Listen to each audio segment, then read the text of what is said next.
Ready to get up and sing and dance? I think so. There you go. Boy, we could be co-stars in a show, huh? Oh, yeah? Yeah, there you go.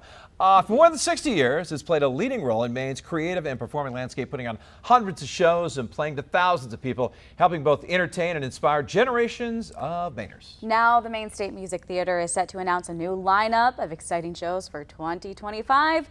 Here to tell us more is the theater's artistic director, Curt Dale Clarke. First of all, thank you so much, Curt, for joining us this morning on ARC Maine. Can you tell us about 2024 so far and how have the shows been? Absolutely. We've had a great summer.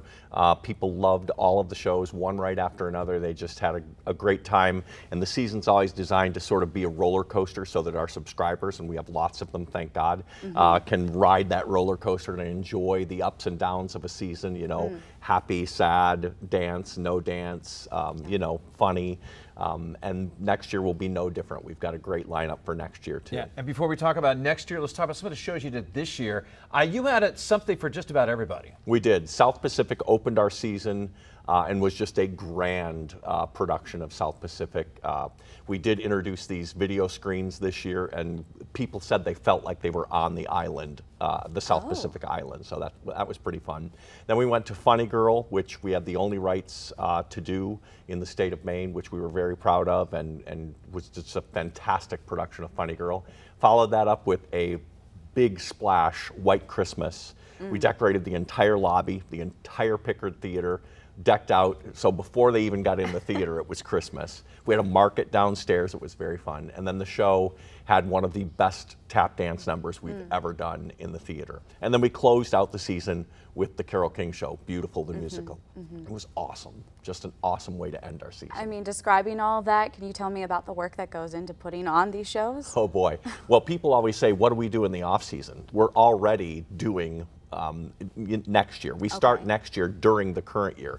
And basically, I think of every season like a Jenga tower. So we have to have everything set up so that during the season, we just sort of knock those little pieces off as they go. Because if we get to something that we haven't planned and haven't figured out, there's no time, there's no energy left to do that. So we've gotten pretty good at making sure we've got all of the bases covered before the season starts. Just don't let that Jenga tower fall down, then. That's the only That's thing. right. Hey, beyond just the shows you guys do in each every night, I mean, you guys do a lot of things with kids theater, and you really give back to the community, so involved with not just Brunswick, but in not just the Midcoast, but the entire state.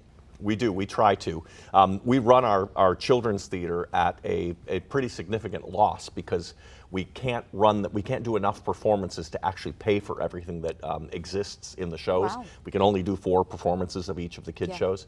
But the reality is we know how important it is. We know that at that young age, that is it cements the love of theater in them at a very young age. And we feel it's our duty to make that happen, and we do.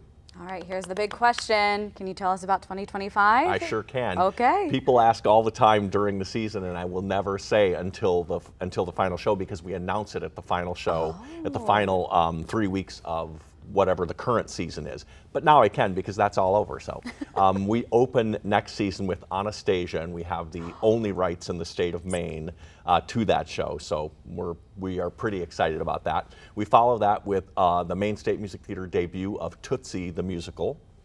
And then we end our season. Like I said, we always try to create the roller coaster effect. And so, you know, we go from Tootsie to Footloose, which is one of the most popular musicals we've ever done, but we haven't done it since 2014, so we felt like it was time to do it again.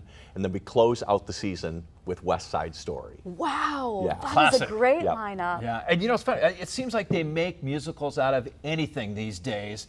I mean, I went and saw the musical about 9/11. I've seen a musical. Beetlejuice has a musical. Yep. Spider-Man had a musical. I mean, like, you can do just about anything with it, huh? People love the art form. They love the art form, and we're always looking for new things to present because we like to do a mix. We like to do a mix of the old tried and true and a couple of new things whenever we can. All right, for more information, where's the website they can go to? They can go to msmt.org. Please do so. Great lineup, Curt. Love it. Thank you. Yeah, looking forward to Footloose and Tootsie, count me in.